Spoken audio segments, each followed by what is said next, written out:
नमस्कार, अस्सलाम वालेकुम। मेरा नाम रिजवान खान है। आज मैं आप लोगों को अघोरियों के रहस्यों के बारे में बताऊंगा। हर इंसान के दिल में ये एक सवाल रहता है कि ये अघोरी बनते कैसे, अघोरी होते क्या है।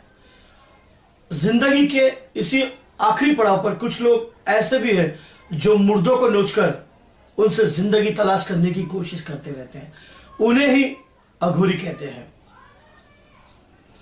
खोपड़ी जो है वो उनके शराब पीने का प्याला बन जाता है, शमशान बिस्तर बन जाता है, चिता चादर बन जाती है। फिर जरा आप सोचिए कि वो मंजर क्या होगा जब दुनिया सोती है तो रातों में निकलते हैं ये अघोरी। इनकी एक अलग ही मायावी दुनिया है। मैं आज आपको बताऊंगा कि अघोरी जिनके नाम से सुनकर जिसम में एक सन्नाटा सा छा जाता है। सदियों से चले आ रहे हैं अघोरियों का रहस्य। जितना मैं जान सका उतना मैं आपको बताऊंगा। इंसान के अपने वेशभूषा को निकालकर फेंक देने वाले और संसार के मोह माया से मुक्त होकर एक धर्म को अपनाते हैं, अघोरी पंथ को अपनाते हैं, वो अघोरी बन जाते हैं। भगवान शिव का जीवित रूप भी उनको माना जाता है। शिवजी के 5 रूपों में से एक अघोर रूप भी है। अघोरी हमेशा एक जिज्ञासा का विषय रहे हैं। अघोरीपन जितना कठिन है उतना रहस्यमय भी है। अघोरियों की साधना विधि सबसे रहस्यमयी है, बहुत कठिन है। उनकी अपनी शैली और अपना उनका एक विधान है। अघोरी उसे कहते हैं जो घोर नहीं होता, जो सरल और सहज हो, जिसके मन में डर खौफ कोई भेदभाव नहीं हो। अघोरी हर चीज में समान भाव रखते हैं। सड़े जीव के मांस पर भी अपना गुजारा कर लेते हैं। जितना हम अच्छे से अच्छा खाते हैं उनके लिए वही अच्छे से अच्छा खाना होता है। अघोरियों की दुनिया ही नहीं, उनकी हर बात भी काली है। वो जिस पर खुश हो जाए वो आदमी रंग से राजा बना देंगे, और जिस पर क्रोधित हो जाए उसे राजा से फकीर भी बना सकते हैं। जी हाँ, अघोरियों के बारे में आपने देखा होगा कि आपको भीख मांगते हुए अघोरी लोग मिल जाते हैं रोड पर। आप उन्हें हो सके तो 1-2 रुपया 10 रुपया दे दीजिए या उनको खाना खिला दीजिए। क्योंकि अघोरी जो ऐसे है कि अगर किसी को श्राप देते तो वो श्राप जिंदगी भर नहीं हटता। खुश हो जाए तो आशीर्वाद दे देते हैं। बहुत कम लोग जानते हैं अघोरियों की साधना कितना लाभ होता है कि वो मुर्दे से भी बात कर सकते हैं अघोरी जब अपनी साधना करते हैं। ये बातें सुनने में पढ़ने में बड़ी अजीब लगेगी कि ऐसा हो सकता है, लेकिन हमारे हिंदुस्तान में ऐसा होता है। उनकी साधना को कोई चुनौती नहीं दे सकता। अघोरियों के बारे में कई बातें प्रसिद्ध हैं। जैसे ये बहुत गुस्से वाले होते हैं, हठी होते हैं। अब किसी बात पे अड़ जाए तो उसका हल किए बगैर वहां से नहीं हटते, भले वो शमशान की बात हो या फिर। और अगर वो उनका दिमाग खराब हो जाए तो वो किसी भी हद तक जा सकते हैं। उनकी आंखें एकदम लाल, चरस, गांजे में एकदम बिल्कुल खो जाते हैं वो, लेकिन उनका मन अंदर से बहुत शांत भी होता है। अघोरी जो है गाय का मांस छोड़कर सभी मांस को वो खाते हैं। मानो हो मल से लेकर मूत्र तक वो सबका सेवन करते हैं। उनके अंदर जो शमशान साधना है वो सबसे ज्यादा विशेष महत्व रखती है। माना जाता है कि शमशान में साधना करने से शीघ्र ही फलदायी होता है। आज भी ऐसे अघोरी और तंत्र साधक है जो पराशक्तियों को अपने वश में कर सकते हैं। खासकर अघोरी तो पहले कर लेते हैं इनको वश में। दुनिया में सिर्फ 4 शमशान घाटी ऐसे हैं जहां तंत्र क्रियाओं को बहुत ही शक्तिशाली और जागरूक माना गया है। सबसे पहला शमशान है तारापीठ।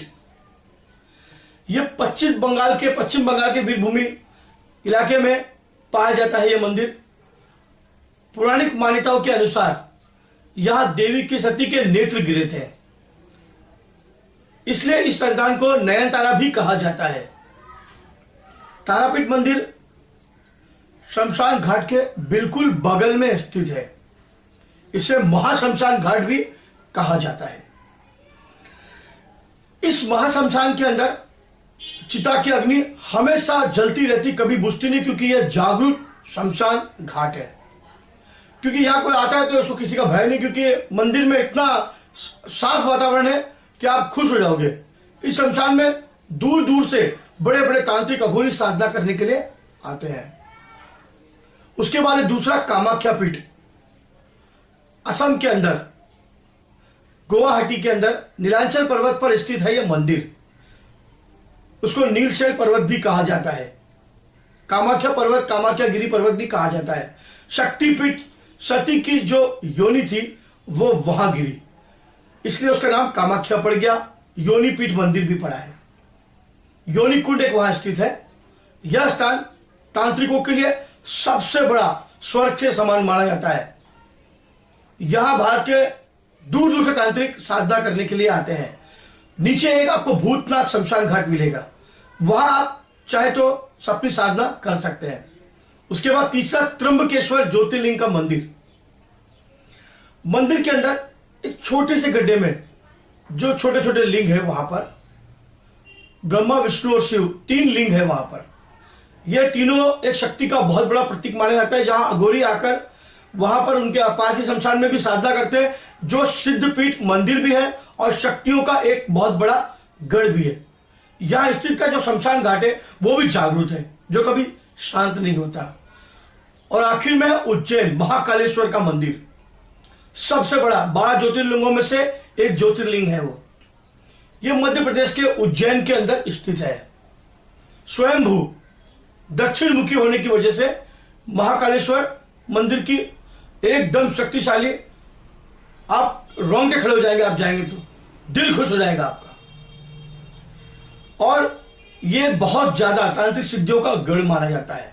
यहां के शमशान में दूर दूर से साधक साधना करने के लिए ओमकारेश्वर शमशान घाट सबसे बड़ी अघोरियों का एक शमशान घाट है। अघोरियों का जीवन बहुत मुश्किल होता है, सभी साधु इस साधना को पूरा नहीं कर सकते। पूरे भारत में ऐसे बहुत कम स्थान है जहां पर अघोरी जाते हैं और अपनी साधनाओं को सिद्ध करते हैं और शमशान से कभी बाहर नहीं आते। अगर साधना करने बैठ गए तो फिर साधना करके ही उठते हैं, चाहे वो मशान जागृत करना हो, चाहे किसी के भी दर्शन करने हो। अघोरी ही संपूर्ण रूप से तांत्रिक होता है। अघोरी साधुओं के बारे में जो बात है, जो अकाल मृत्यु को मरे वो काम करे चंडाल का, वो किसी से नहीं डरे, जो भक्त हो महाकाल का। क्योंकि अघोरी वाकई में चमत्कारी होते हैं, अघोरी वाकई में शक्तिशाली होते हैं। अघोरियों का चमत्कार उनके साथ रहकर, आप कुंभ के अंदर महाकुंभ में रहकर उनके साथ रहकर आप उनका जीवन व्यतीत कैसे करते हैं देख सकते हैं। जूनागढ़ में भवनाथ का मेला लगता है, हर महाशिवरात्रि को आप वहां भी जा सकते हैं, उज्जैन में भी जा सकते हैं, त्र्यंबकेश्वर भी जा सकते हैं और इलाहाबाद के प्रयागराज वहां पर भी आप जा सकते हैं। आप अगर जब तक जाएंगे नहीं अघोरियों के बारे में जान पाएंगे नहीं। अघोरी सुनने में आपको एक डर सा महसूस होता है, लेकिन इनके पास जाए और इनको एक आदर सम्मान दे, एक इज्जत दे, उनको उनके पास बैठे, उनका आशीर्वाद प्राप्त करे, वैसे ही आपके सारी समस्याओं का समाधान मिल जाएगा। सिर्फ उनका नाम मात्र, उनका आशीर्वाद ही आपके लिए काफी है। जितना हो सका मैंने अघोरियों के बारे में आपको बताया। मैं और भी ऐसे वीडियो बनाकर अपलोड करता रहूंगा और भी अघोरियों के राज और उनकी शक्तियों के बारे में आपको बताता रहूंगा। अगर आपको मेरा ये वीडियो अच्छा लगा तो इसे लाइक और सब्सक्राइब जरूर करें। जब तक के लिए नमस्कार, खुदा हाफिज।